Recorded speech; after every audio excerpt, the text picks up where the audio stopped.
Hunter Biden's ex-wife, Kathleen Boole, took the witness stand Wednesday in his gun trial. She testified that she first learned of her then-husband's drug addiction in 2015 after their anniversary. She told the court that she discovered a crack pipe that he had left on the porch. She also divulged that their 25-year marriage deteriorated under the weight of his alcohol and drug abuse. Prosecutors used the first son's own words against him yesterday in day 2 of the gun case. The prosecution played clips of his 2021 memoir audiobook, Beautiful Things, in which he described his battle with addiction that spanned a 4-year period. The memoir directly squared with the prosecution's argument that Hunter knowingly lied about his drug use when purchasing a firearm in 2018. Here's a snippet of the audio excerpt. Let's listen. By now, I possessed a new superpower, the ability to find crack in any town at any time, no matter how unfamiliar the terrain. I had no plan beyond the moment-to-moment demands of the crack pipe.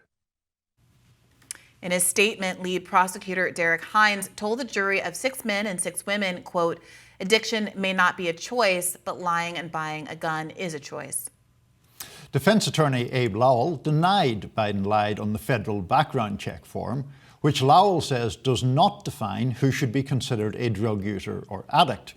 He told the jurors, quote, "As you know, a person who recovers from alcohol or drug abuse always considers themselves an addict. At an AA meeting, I'm Abby Lowell and I'm an addict." Day 2 of the trial featured testimony from an FBI agent, Erica Jensen, who is the government's first witness. She testified about the authenticity of the now infamous laptop that Hunter Biden left at a Delaware repair shop and never retrieved. She said the laptop contained, quote, "evidence of addiction," unquote. The 3rd day of trial is underway, with Biden's legal team continuing their cross-examination of Jensen. This is so tough for Hunter, because when you have these cases that are about kind of documentary evidence, it does seem very difficult for him to get out of this, especially because, unlike most people, he has a memoir and an audiobook where you can hear his own voice talking about how he was an addict and in the throes of addiction during the time period that's coterminous with when he signed this form saying, "I'm not an addict," in order to secure a gun. I don't understand how he gets out of this one. No, I agree. I mean, it seems pretty clear that he was an addict at the time. The argument appears to be that right when he signed the form, he wasn't. But I mean, that just doesn't seem very plausible to me. As far as I understand the timeline here, it's pretty much right in the middle of a chronology when he was struggling very badly with both alcohol and crack addiction. One thing, not to take us away from his case, Brie, but one of the many pieces that I've written where I was completely wrong about something was whenever that memoir came out.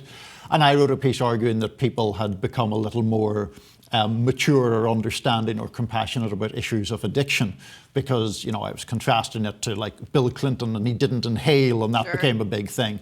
When Hunter Biden's memoir first came out, there was actually quite a muted reaction to that, strange though it seems now.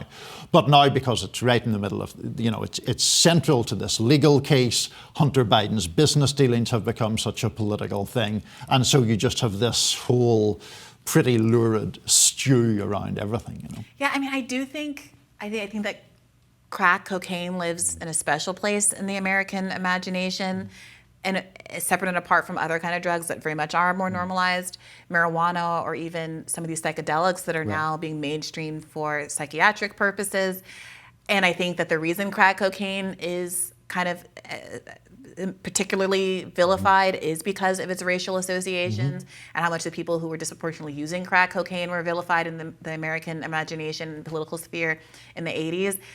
So there's a part of me that frankly feels kind of sympathetic and defensive that, you know, someone would be, addiction is addiction, that you would be judged more harshly because you were addicted to crack versus being addicted to like powder cocaine seems absurd to me and like classist and racialized and all those other kinds of things. At the same time, this isn't fundamentally a case that's a moratorium on whether or not drug use is okay or should be stigmatized or anything like that. It might be a small thing, it might be a petty thing. In the same way that so many conservatives think that the business record crime that Donald Trump was just convicted of is a small thing and a petty thing, or the documents case is small and petty. Maybe, but this is what I'm saying about when you have these documentary crimes. Like, they are so clear cut Right. even if they are kind of about minutia in the grand scheme of things. If you were an addict and you procured a gun and you signed this form, that is against the law. And so in some ways, this is like just not even about his addiction per se or any moralizing or values around that, or whether or not Joe Biden is a good and supportive father, or whether or not he's a fail son. None of that really matters. It's, did you do the thing? Did you sign the form? And then that on the backdrop, we haven't touched on this today, but on the backdrop of him having come so close to have gotten a plea deal to sort of get off the hook for all of this also raises all kinds of questions about who is able to escape accountability for small documentary crimes, and who gets off the hook because they are affluent and have lawyers that are working on their side. And this kind of weird fluke that the judge in this case looked at this plea deal and said, it's too expansive. The immunity that you're claiming for yourself here is too broad. But for that, would he have been able to take a plea deal that would have enabled him to avoid all of this? Sure, and I think the answer is pretty clearly yes, right? First of all, because I don't want to let the point go by, your point, I think, is well made about the issue of, like, there are broader topics about addiction and the nature of addiction and sympathy for addicts. Those do not mean you're innocent of every crime that you're alleged to have committed while an addict. If he lied on the form, that's a criminal offence for which he's now being prosecuted. He is trying to, he's pleading not guilty, but it's not really clear to either of us, I don't think, how you make that argument. But the broader topic, I think, of how not only money, but connection and social capital changes outcomes in the criminal justice system is really, really important. And it's not only about him being the president's son, it's about him moving in a kind of social milieu where you have the capacity to do that. A lot of the details of this case are kind of lurid by their nature, but there was, I think yesterday, text messages read out where Hallie Biden, I believe, had texted him saying that she had been trying to check in with him, where was he? And he said he'd been sleeping on a car smoking crack or something like that. Distressing image in itself. He is unusually well positioned, if that doesn't sound too bad, to get out of the consequences of being sleeping in a car smoking crack in a way that most crack addicts are not. And there is an issue there for sure. Yeah, I do want to ask you whether or not you think there are going to be any political consequences for Joe Biden out of any of this, either because it's a distraction from Donald Trump's legal troubles, because there is some kind of negative association between Joe Biden and his son, or is this kind of just a nothing burger? My view of that, Brie, has always been any day where Hunter Biden is in the headlines is a bad day for President Biden.